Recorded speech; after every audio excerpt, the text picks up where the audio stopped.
పిల్లలతో మొత్తం చేయించి ఆ రకంగా వాళ్ళలో లీడర్షిప్ స్కిల్స్, సెల్ఫ్ కాన్ఫిడెన్స్, నలుగురిలోకి వెళ్ళినప్పుడు ఆ మీడియం అవన్నీ పోవాలని చెప్పి మీరు ఇంతకుముందు చూశారు. మన అనిల్ గారు యూత్ వాళ్ళందరినీ తీసుకొచ్చి వాళ్ళందరి చేత మేము ఈవెంట్స్ చాలా చేశాము. అంతేకాకుండా పబ్లిక్ స్పీకింగ్, మరి motivational speaking seminar, educational seminar మొట్టమొదటిసారిగా చేశాము. మోడల్ ఈవెంట్ క్లబ్ మన ఆ బాబు ఇష్టాన్ని చేశాడు. మోడల్ ఈవెంట్ బ్రహ్మాండంగా చేశాడు. స్కూల్స్లో జరిగే క్లబ్ని టీపాస్ వేదిక మీద తీసుకొచ్చాడు. తర్వాత పిల్లలే కాకుండా మహిళలు కూడా మొట్టమొదటిసారి ఒక ప్రైమ్ టైంలో యూత్ సెమినార్ ఒకటి చేసాం. ఇక్కడే ఉన్నారు మహిళా ఉమెన్ సెమినార్ సునీత గ్రోసూరి గారు చేయించారు మొదటి. రెండోది స్వాతి అట్లూరి గారు చేయించారు. అద్భుతంగా మహిళలకి ప్రోగ్రామ్స్ చేశాం. తర్వాత ఒక పాత సంగీత ప్రక్రియ యక్షగానాన్ని, నాట్యము సంగీతము కలిసిన ప్రక్రియ యక్షగానాన్ని ఎవరు వస్తారన్నారు, కానీ అద్భుతంగా క్లిక్కైంది యక్షగానం. శ్రీదేవి ముంగర్ గారు వారి అమ్మాయి చాలా అద్భుతంగా చేశారు. ఇలాగా మొట్టమొదటి ఇన్ని సంవత్సరాలు మేము స్పోర్ట్స్ నిర్వహిస్తుంటే క్రికెట్ ఆడటానికి 18 టీమ్స్ వచ్చినాయి. ఆ 18 టీమ్స్లో మొట్టమొదటిసారిగా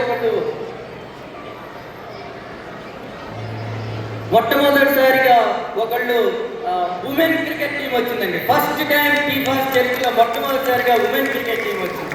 సో ఉమెన్ క్రికెట్ టీం వచ్చిన తర్వాత కేవలం ఉమెన్ కోసమే మొట్టమొదటిసారిగా ఉమెన్ త్రోబాల్ చేసాం. లక్ష్మి గారు ఎక్కడున్నారు? లక్ష్మి గారు ఆవిడ మాకు హెల్ప్ చేశారు స్పోర్ట్స్.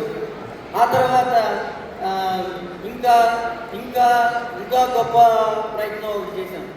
ఇక్కడ పుట్టి పెరిగిన పిల్లలతో మొట్టమొదటిసారిగా పద్యనాటకాన్ని చేయించాం. ఇక్కడ పుట్టిన పిల్లలకి తెలుగు మాట్లాడటం రాదని ఎక్కించారు, కానీ మేము వాళ్ళకి పద్యాన్ని నేర్పించి శ్రీకృష్ణరాయవారం పద్యనాటకం చేసాం.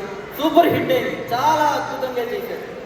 సో అదే కాకుండా తర్వాత వాలంటీర్ బేస్, అసలు ఎక్కడి నుంచి వచ్చారు? తెలుగు కళా సంస్కృతి మీద అభిమానంతో ఎక్కడెక్కడ వాలంటీర్స్ వచ్చారు, ఎంతో సహాయం చేశారు.